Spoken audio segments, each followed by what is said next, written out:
My name is Aubrey Muchela from the city of Johannesburg. I'm currently responsible for information technology at the city and also looking at the architecture of the smart city in ICT within the smart city program.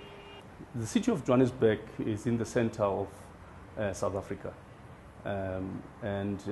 South Africa has a population of about 50 million plus, and the city, we're sitting at about 4.9 million. We experience an influx of people coming into Johannesburg on a monthly basis between 3,000 and 6,000 a month. We have a very diverse community set up where we have extremely poor people and we have got extremely rich people and people in between. And our services are also catered to address this diversity. If you look at the traditional way of doing things, you are limited by time and space. And when you start talking about smart city, you find that there's digitalization that comes into the equation, where with digital platforms, you are able to narrow that divide. And you are able to also address from the poor to the extremely rich, giving them a service, therefore creating the digital divide that separates the community. You can be able to narrow it down. And we have seen this coming to life when we start adopting the smart city initiatives.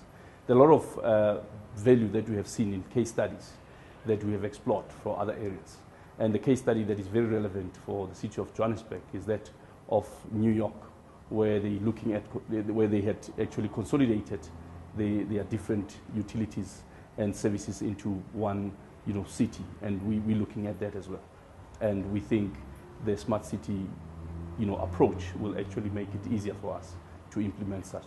The smart city solutions have revolutionized how we do business as the city. Traditionally, you will get people coming to the city physically, engaging with us to experience the service.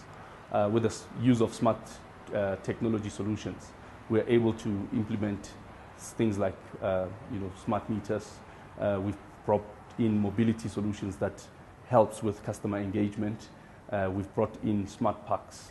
We've brought in things like Wi-Fi to the public, where you have open bandwidth that you can use for engaging in business, looking for jobs, getting e-learning services and so forth. The other one, which is very powerful, it's actually what we have done in the e-health space or in the health space. We've got the e-health solutions that enables us to have record of the employee digitally, and that can expand to so many other services. Very beautiful project that we can actually hold high, being the smart meter rollout and the Wi-Fi, because they're interlinked. The smart meter uses Wi-Fi to actually deliver the services. So we've rolled out this Wi-Fi technology throughout the city nodes that have been identified, and we've seen a lot of adoption from the public and a lot of people embracing this technology. But linked to that with the smart meters, we've seen a lot of people where they are able to actually engage with us positively. Issues of complaints around the bill has reduced. You can actually see people have ability to access their bill, and they can actually see how much consumption have they experienced and so forth.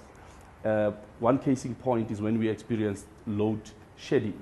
The city of Johannesburg took the initiative to implement something called load limiting to prevent the outages by just reducing the volume of electricity that a end person will receive. And that became a very interesting project that actually made the city of Johannesburg not to experience load shedding in the previous year. So those are the kind of things that we've experienced.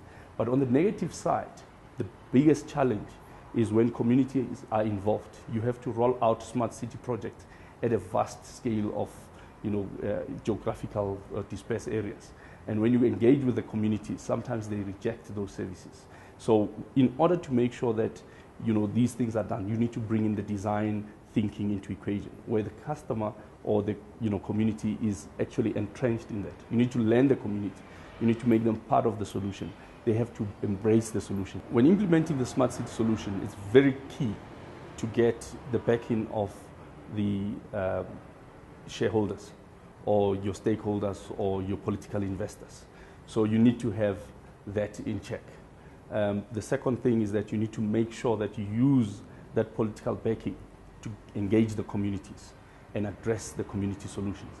When you design the solution, you must make sure that it talks to what the communities are comfortable with, and it makes their lives easy without actually breaking the bank. Those are very critical issues that you have to address. Then you have to then go into the layer of saying, how do you fund this project? It's not easy to fund the project as the city. You have to get into a PPP, a public-private partnership. That PPP will encourage you to actually engage the citizens while engaging the business side of the city and making sure the project becomes a success and you can realize the value quickly.